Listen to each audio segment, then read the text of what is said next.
In part 1 of this series, we learned how to make a beautiful interface for the filter on our gallery.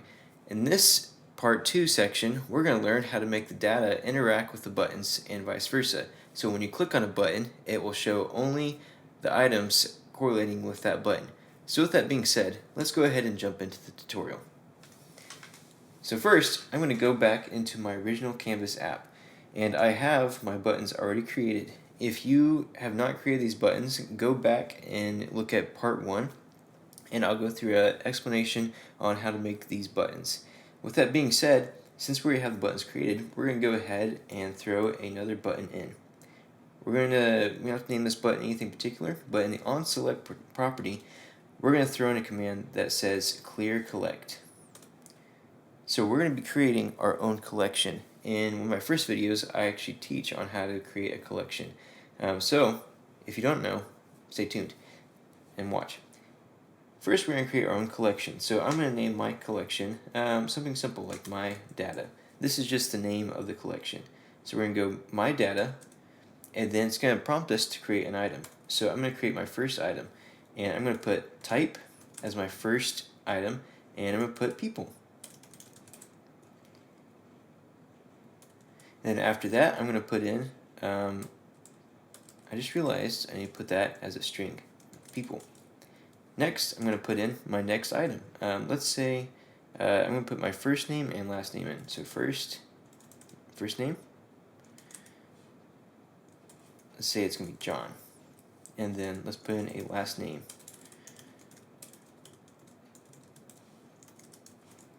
Smith, something really simple, right? So there's our first item. We're now going to go ahead and jump in and create our next item. This one's going to be an object. So in the type column, we're going to put object. Object. And then for the name, we're going to go in and say computer. I'm going to expand this so I can see what I'm doing. Alright. And then for our next item, for the type, we're going to make this a task. We're going to name it task. And then for the type of task, we'll put in task, and we'll put in, I don't know, let's say clean computer. Alright, there we go. We have our first collection. So I'm going to go ahead and actually I need to adjust. Actually, that's good to go. So I'm going to go ahead and close the bar, and I'm going to click play and click the button. And it's going to create that collection for me. And when I go to my data, it will have all of it already created. So when you're creating this, I recommend maybe having some shared columns, because as you can see, my data is kind of all over the place. But you can fill that in later. For the sake of this tutorial, I decided not to. So we have all of our data inserted in, and it's good to go. So back to our interface, I'm going to insert in a gallery. Let's do a vertical gallery, a blank vertical gallery, and I'm going to adjust the width and the height real quick. So let's turn that off. Make the width to parent.width, and then the height parent.height, and there we go. Next, we're going to check our item height. So obviously it's a little big right now, so let's make it about 100. That will allow us to see our items perfectly fine. So data source, we're going to go my data, and now we have all of our items in there. So just to recap, we've created our collection. It's called my data, and we added a gallery that is holding all the items from my data. So now what we're going to do is visualize that data. So we're going to click add item. We're just going to add text for now, and we're going to add it, let's say right there. As you can see, computer shows up first. Now I don't want that to be showing the name. I want this to show the type. There we go. So as you can see, we have people, object, task. So that shows us all the records that we have currently. Now I'm going to go in and add in another text box. And let's say I actually need to back up. I just realized I made a mistake. This is very easy to do. Let's go ahead and we're going to adjust these column names to be the same.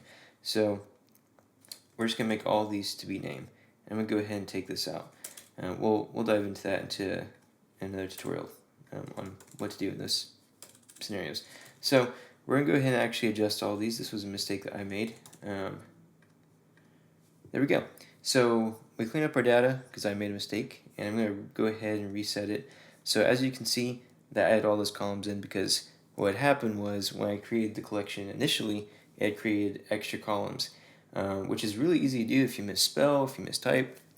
So make sure you just have your column names to be the same so that it looks appropriate. So as you can see, all of the data now shows up. And what I'm going to do now is I am going to make it to where this gallery is filtered based off of the button that has been clicked. So as you probably saw in the previous tutorial, if you haven't seen it, go ahead and go watch that. Every time the button is clicked, it sets a variable, right? So we need to grab a variable from those buttons when they're clicked, and the filter needs to be able to read that. I know that sounds kind of confusing, but we'll jump into it now. So with that being said, I'm actually going to make sure I set this up properly real quick. So when the button is clicked, it selects button 1 and it sets select button 1 to true, which I set this up so that the width would expand for the button. So now we need to find a way to where whenever the button is clicked, it's going to set a variable to be the name of the button. So we're going to make set my data filter to be people. There we go. And now we're going to copy this and paste it onto our other buttons. Set to be object. And then we want to set this one, when it's clicked, to be tasks. Excuse me. There we go. I'm going to go through and make sure I have all of my things named appropriately. So whenever any of the buttons are clicked, it sets the variable to a different title, or to a different name.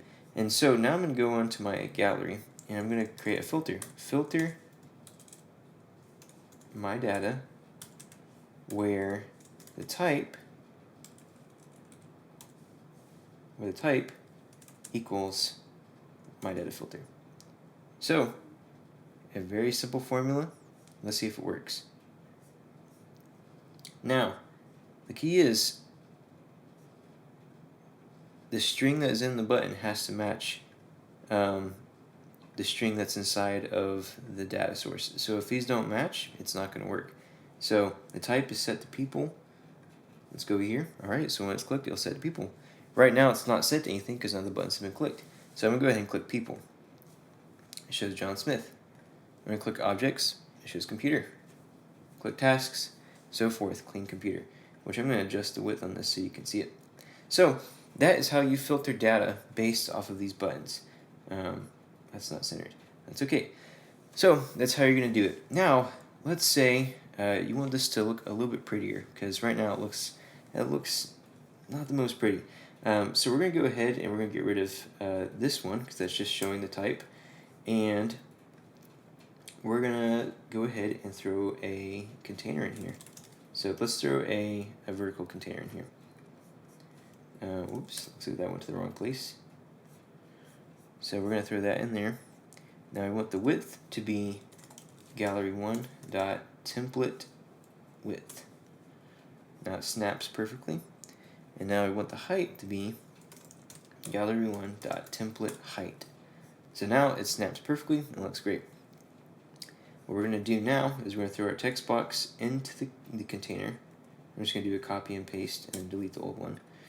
And now we have a beautiful container containing our text. Now I'm going to give it a little bit of space so that you can see the edges of the container. There we go.